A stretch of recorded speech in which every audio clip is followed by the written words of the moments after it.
Across India's mountains, plateaus, plains, and deserts, a quiet rhythm of life has continued for centuries. The life of nomadic pastoralists. People who never settle in one place, moving with their herds in search of food and water. In the north, the Gujar Bakarwals of Jammu and Kashmir migrate with the seasons. Winters are spent in the low Siwalik hills, and by April entire families form kafilas, caravans, crossing the Pir Panjal passes to lush summer meadows in Kashmir. Come September, they head back down before the first snow. The Gadi shepherds of Himachal follow a similar path, wintering in the Siwalik hills and climbing to Lahul and Spiti each summer, pausing to harvest crops before descending again. Further east, Gujar cattle herders graze their animals in dry bhaba forests in winter and move to the high alpine bugyals in summer. These journeys allow pastures to recover and stay fertile. In the Deccan, the Dangars graze their sheep on the semi-arid plateau during the monsoon, then march west to the fertile Konkan to manure fields after the Kharif harvest. By the next rains, they return home.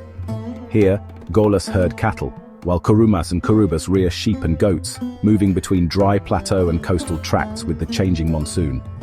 Across the deserts roam the Banjaras, trading plough cattle and goods over vast distances. And the Raikas of Barma and Jaisalmer, masters of camel and sheep herding, wait out the brief monsoon at home before seeking new grazing lands each dry season. For these communities, movement is survival. They track pasture cycles, secure water, and build relationships with farmers so their herds can graze on harvested fields, fertilizing the soil in return. Their work blends herding, cultivation, and trade, a delicate dance with nature's seasons. Often left out of history books, India's nomadic pastoralists remain vital to the land, guardians of a way of life where movement itself is the key to living.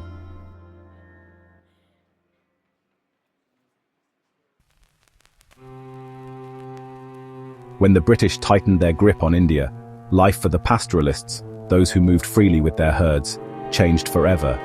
Their pastures shrank, their journeys were restricted, and heavy taxes drained their earnings. This is the story of how colonial rule reshaped an ancient way of life. The British viewed uncultivated land as waste.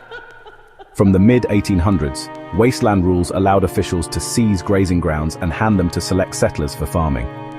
Every new jute, cotton, or wheat field meant less pasture for herds, a direct blow to pastoral livelihoods. Next came the Forest Acts. Forests rich in timber, deodar, sal, were declared reserved or protected. Grazing was either banned or tightly controlled with permits. Even when grass was abundant, herders had to leave when permits expired. Overgrazed fields, hungry cattle, and collapsing animal stocks followed. The British distrusted mobility. To them, settled farmers were peaceable, but nomads were criminal.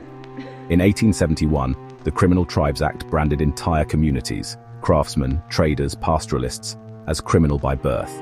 They were forced into fixed settlements and watched by village police, their free movement now a punishable offense. Revenue was king. The British taxed everything: land, water, salt, trade, and animals. By the 1850s, grazing tax swept pastoral tracts. Collectors auctioned tax rights and squeezed every rupee. Later, herders needed a pass to enter grazing land, with the number of cattle and taxes paid recorded for inspection. Pasture shortages led to overgrazing, soil exhaustion, and cattle deaths during drought and famine. The age-old cycle, graze, move, let the land recover, was broken. Yet pastoralists adapted. Some reduced herd sizes or found new routes. After partition, Raikas could no longer graze camels in Sindh, so they shifted to Haryana's harvested fields, fertilizing the soil as they went. Wealthier herders bought land and settled. Others turned to trading or wage labor. Despite hardship, many communities not only survived but expanded, blending pastoral work with modern economies. Colonial laws tried to cage the pastoral spirit, but adaptation kept it alive. Even today, in India's drylands and mountains, pastoralism remains one of the most ecologically sustainable ways to live.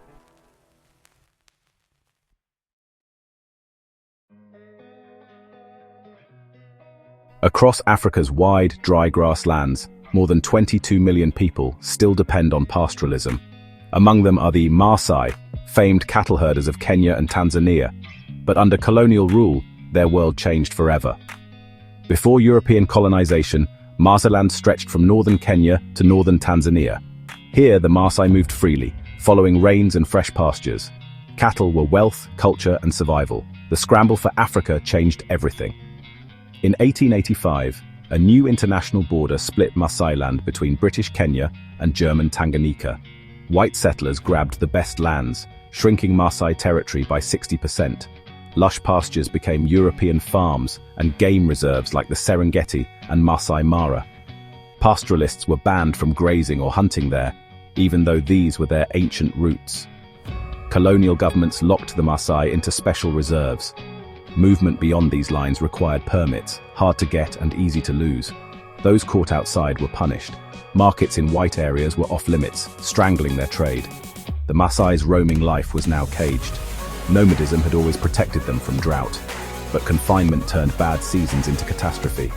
During the drought of 1933-34, over half the Maasai cattle died. Starvation and disease swept through the reserves. Traditionally, Maasai society was led by elders and defended by warriors who proved their strength by cattle raids. The British outlawed raiding and appointed government chiefs, undermining both elders and warriors. Some chiefs grew wealthy, earning salaries, trading, lending money, while poorer herders lost their cattle and sought work in towns as laborers or charcoal burners. A new divide emerged: rich versus poor pastoralists, alongside the old age-based hierarchy. Yet the Maasai endured. They reduced herd sizes, found new grazing paths, mixed farming with trade, and pressed for political rights. Today, pastoralism remains vital and sustainable, perfectly suited to Africa's drylands.